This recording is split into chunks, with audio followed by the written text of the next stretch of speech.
Si Kristo ba ay uod at hindi tao?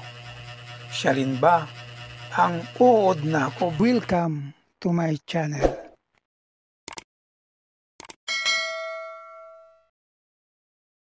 Sa bidyong ito ay ating tatalakayin at papaksain sa pamamagitan ng mga katotohanang karunungang ipinapahayag ng Diyos sa Biblia. Atin pong tatalakayin at aalamin ang buong katotohanan kung si Kristo ay uod at hindi tao, at siya rin ba ang uod na Hakob na ipinapahayag sa aklat ng Isayas 41 talatang 14.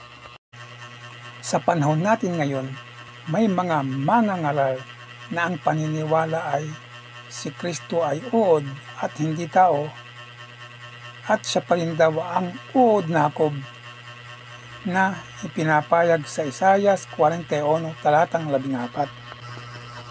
At may mga ibang mangangaral na ang paniniwala ay si Felix Manalo ang katuparan ng uod na Hakob. Ngayon, alamin natin kung saang lahi o angkan galing ang Felix Manalo. Kung ang Biblia po ang magpapatunay, ay sasabihin nito ang katotohanan ito'y galing sa lahi ng taong naging ama ng pananampalataya. Dahil nga sa tapat nitong pananampalataya sa Diyos ay walang alinlangang iaalay ang buhay ng kanyang anak, na sa paniniwalang sa pagkamatay nito ay mabubuhay namang uli. Walang iba kundi ang ugat ng lahi ng Israel na tao na si Hakob, ang naging kaibigan ng Diyos. Walang iba kundi si Abraham.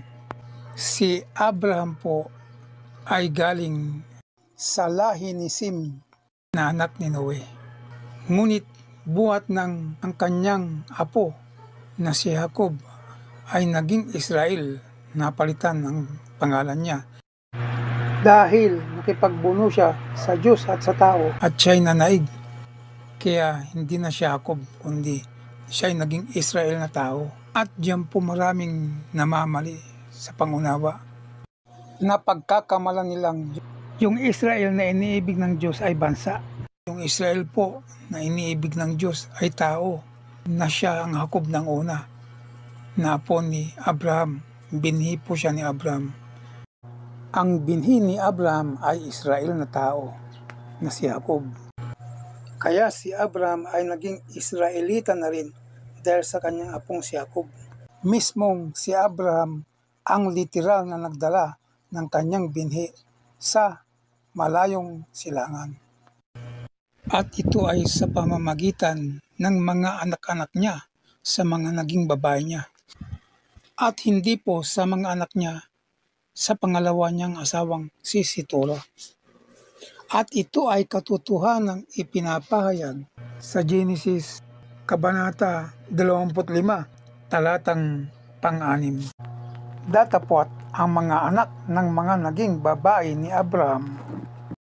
Napagkaliwanag po, anak ng mga naging babae niya. Maliwanag po na si Abraham ay maraming naging anak sa mga naging babae niya.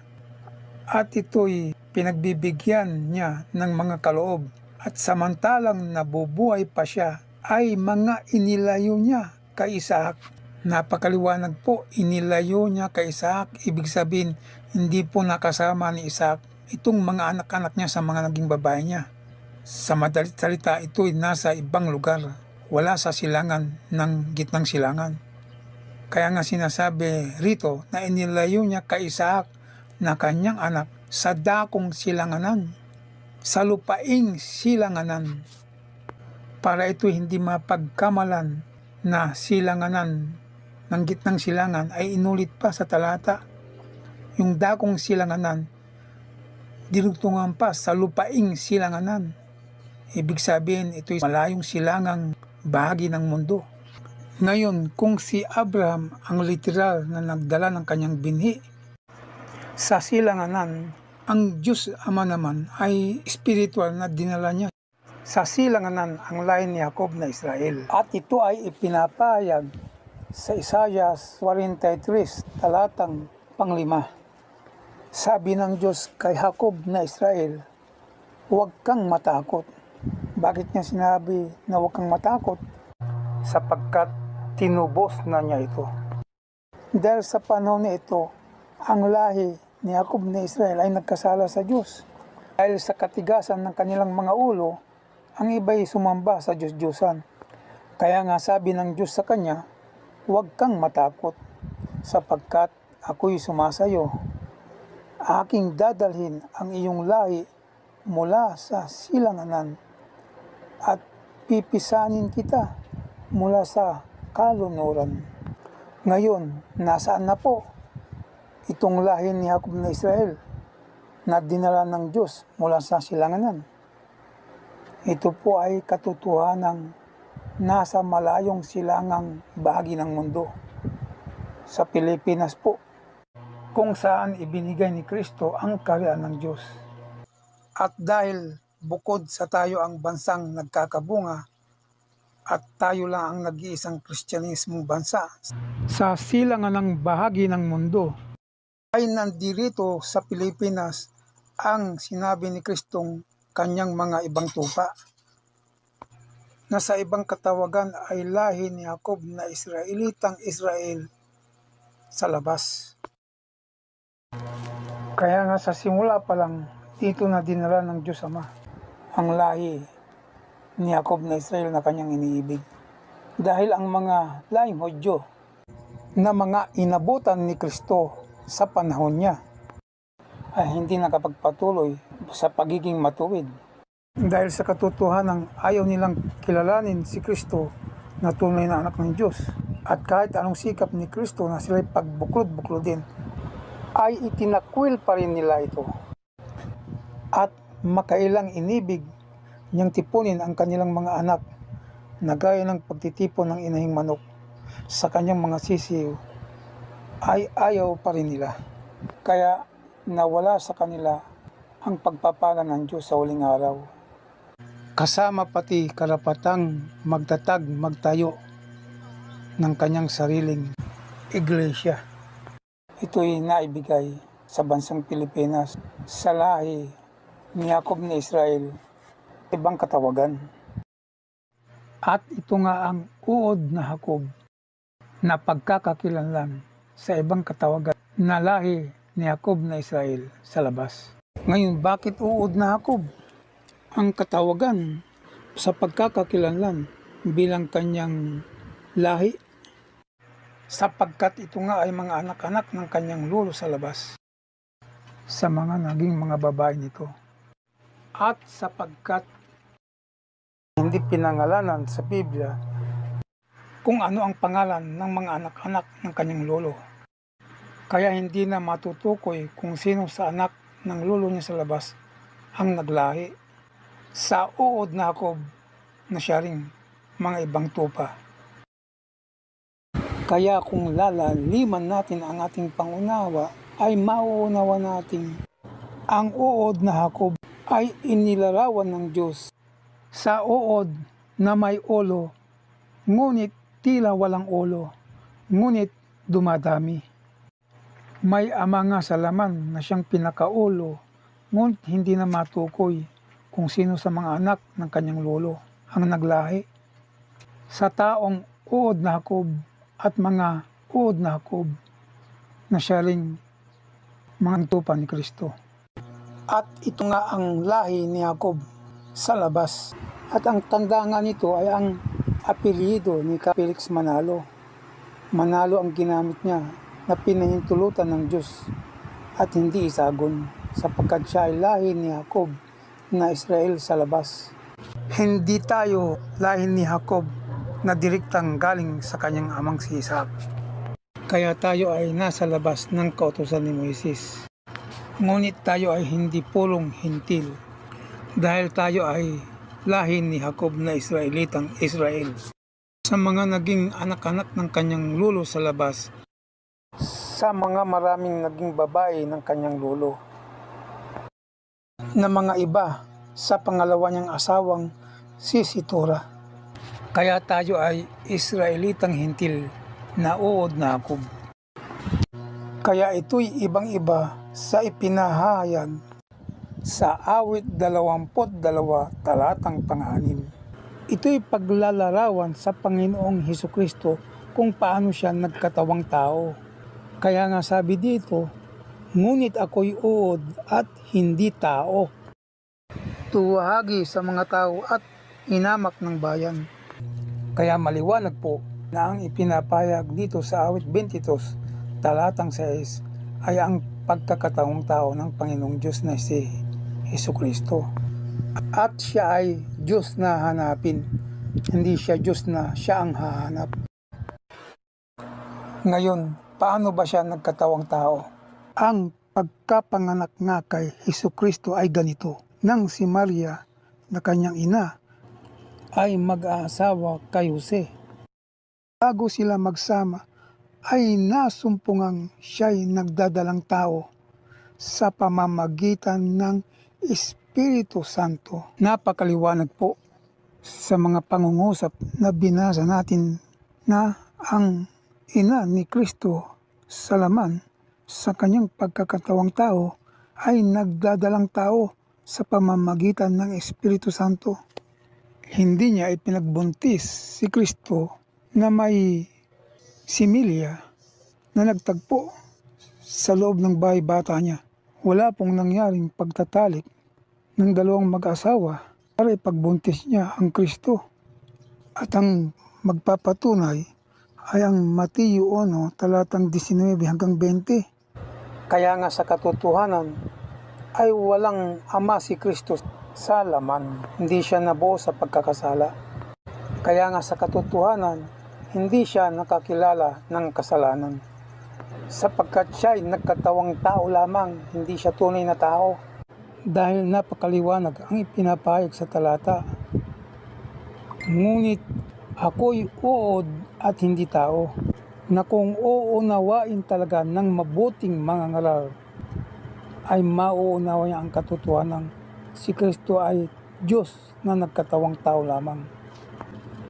Kaya ang ipinapayag sa awit 22 talatang 6, ngunit ako'y uod at hindi tao, ay paglalarawan ni Kristo na Diyos Anak kung paano siya nagkatawang tao. Sapagkat siya ay uod na hindi dumadami, hindi siya nagreplika.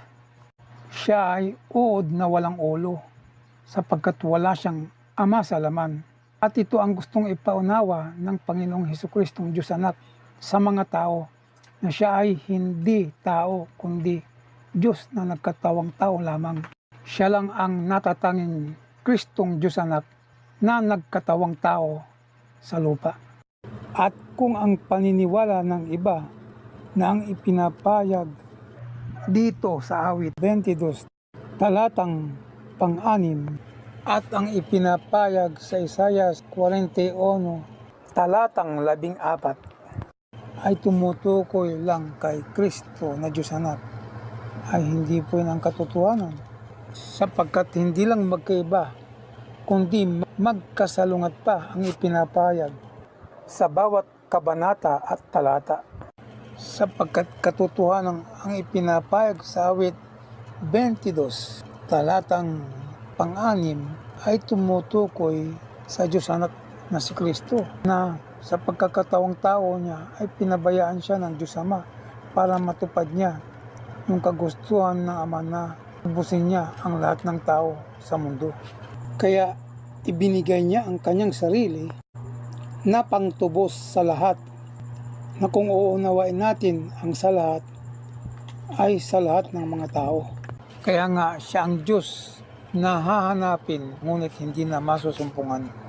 At siya mismo ang nagpapatunay ng sinabi niya sa aklat ng Juan ikapito talatang 34. Hahanapin ninyo ako at hindi ako masusumpungan. Ngayon, anong matibay na dahilan ng Panginoong Hesukristo kung bakit hahanapin siya ay hindi na siya masusumpungan sapagkat katotohanan ng sinabi niya sa Mateo 23 talatang 39 na sapagkat sinasabi ko sa inyo, buhat ngayon ay hindi ninyo ako makikita. Kaya pala hindi na siya masusumpungan dahil hindi na pala siya makikita.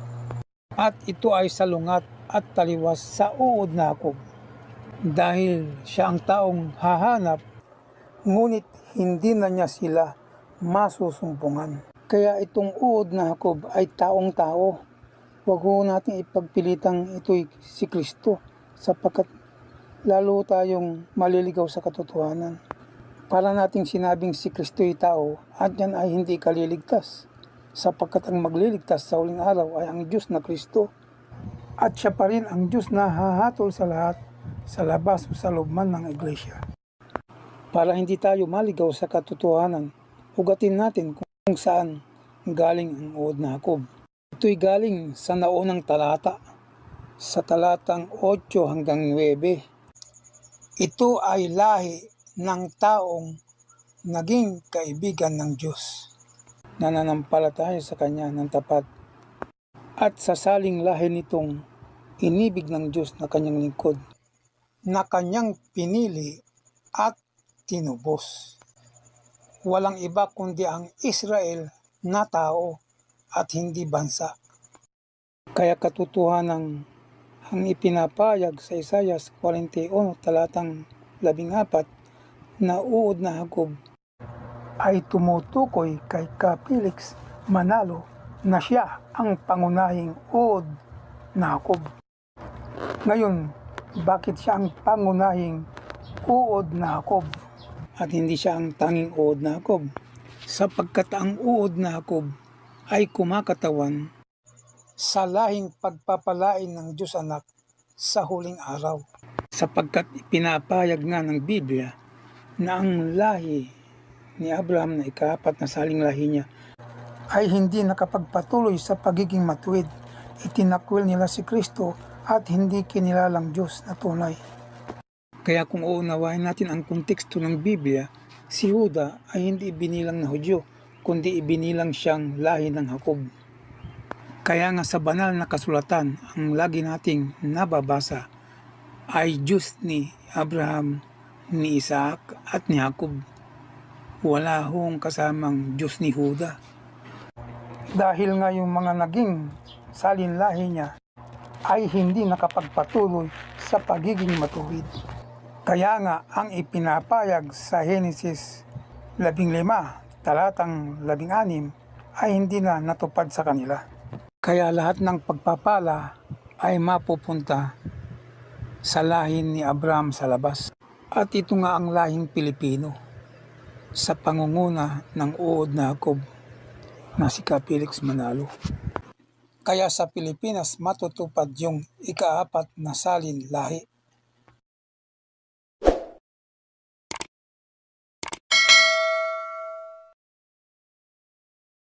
Ang mga larawan ay mga halimbawa lamang